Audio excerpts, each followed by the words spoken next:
Let's talk about religion in prison. So if somebody tells you they go to church, you think, oh, they just go to church. Well, in prison, that can mean a lot of different things. So they could just be a religious person and they're going over there for all the right reasons or for the sense of community. They could have child sex charges and that's the only place they can go and they're not going to be mistreated or looked down upon.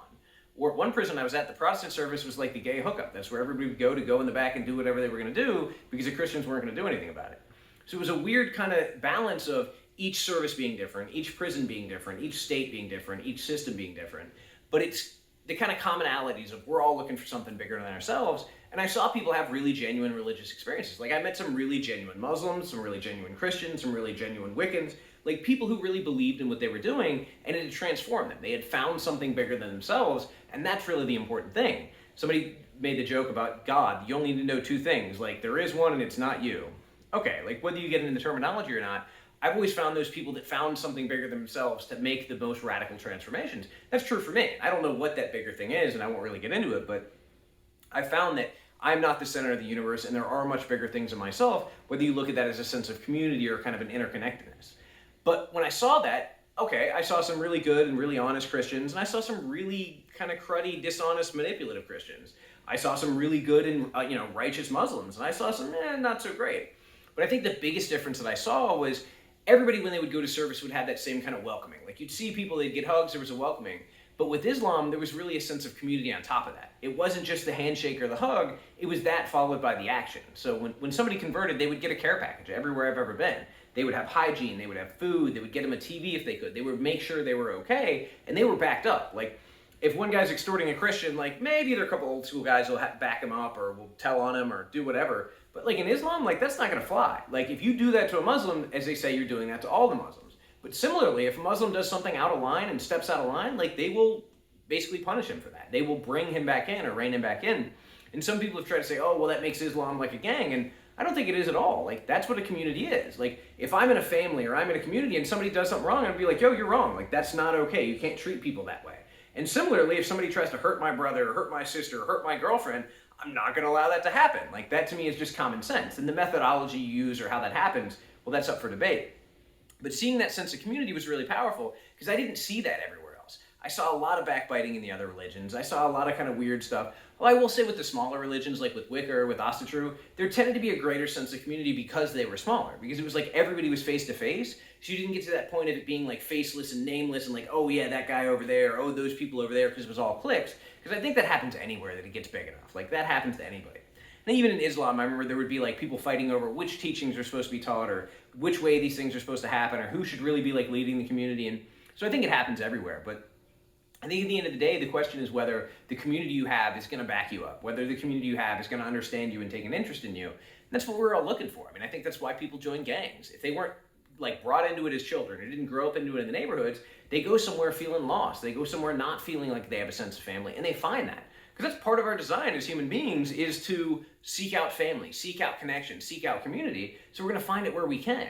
And we don't have the kind of healthy outlets oftentimes, so we have the less healthy outlets. And honestly, I saw some of the gangs like kind of treat their guys in a better way than I saw some of the religions. Like make them go to school, like make them get an education, make them do the right thing, discipline them if they lied or discipline if they did something wrong. And I think that's kind of a stricter form of like parenthood, and it's not necessarily the best idea. And I definitely don't like condone the gang life, but I think that we're all looking for that and we're going to find it some kind of way. And until we give people the opportunity to be a part of a community, like when people get out of prison, they're still told they have that kind of scarlet letter for the rest of their lives. Like in 3 states, you can never vote again, like unless the governor restores your rights. In other states, you can't vote until you're off parole or off probation. So you're not even allowed to fully participate. You're literally like, the American Revolution was about taxation without representation. And they're basically saying, yeah, you get no say in what happens or how anything goes. You're not a full citizen. Well, if somebody's dealing with that and they're feeling like they're never going to be a part of again or they're never going to be included again, well, it's going to be really hard for them to feel like they want to participate in the society that doesn't want them, that they want to be a part of this life that doesn't want them when they have a gang or they have a prison religion or they have a prison family that wants them and loves them and supports them. I think that's a lot of the reason that guys go back is because they're more comfortable there. They're more supported and understood and seen there. And that's a failure on our part. Like, we can blame the prisoners all they want and people make bad decisions and people do terrible things. But when we as a community are not willing to invite people in, when we're not willing to say, hey, you made a mistake, you've done the work, become a different person, we want you to participate in our society, well, we're not going to have a lot of success and then wonder why, this person went back to prison. But I've seen some of those conversions be really genuine, and that's been powerful to me because I've seen people who converted in prison who went from being just absolutely kind of dog nasty in the way they lived to really genuine and getting out here running churches or working in the masjid or like interacting in a way that's really meaningful. And I always thought that was powerful because there's a guy, Dusty Turner, his situation is really famous because he and another guy went out, they were both Navy SEAL trainees, picked this girl up at a bar, and the other guy killed her in the car, just snapped out. So Dusty Turner was basically like proven to be innocent. The other guy said he did it, and years later like recanted, actually because he had a religious experience. He said, yeah, as a Christian, I can't lie. I killed her. He didn't have anything to do with it. And they still upheld his conviction. And it's like a complicated, like questionable legal thing. But even though they know he didn't commit this murder, they won't let him out. And then I said, well, what is it? Like, what's going on? And I had to ask a lot of questions because nobody would tell me anything. And then they said, well, he's into Asatru. Like, that's his religion. Like, he's kind of the leader of the community. And that's like a Viking religion. And like the Viking religions are often associated with white supremacy. And therefore, nobody wants to grant him, a pardon, or nobody wants to let him out because it basically looks like you're letting out a white supremacist. And I remember thinking how terrible that is because, to the best of my knowledge, and I don't know the guy, so I can't go in depth, I don't know that he's done anything related to white supremacy. I don't know that he's racist. I don't know that he's lived his life in any way like that. So the fact that his religion is being judged, like we say we'll have no religious test, but we're not really open in this community. Like if somebody says they're a Viking or they follow Viking ways, like we don't look at that the same way as if they say they're Protestant.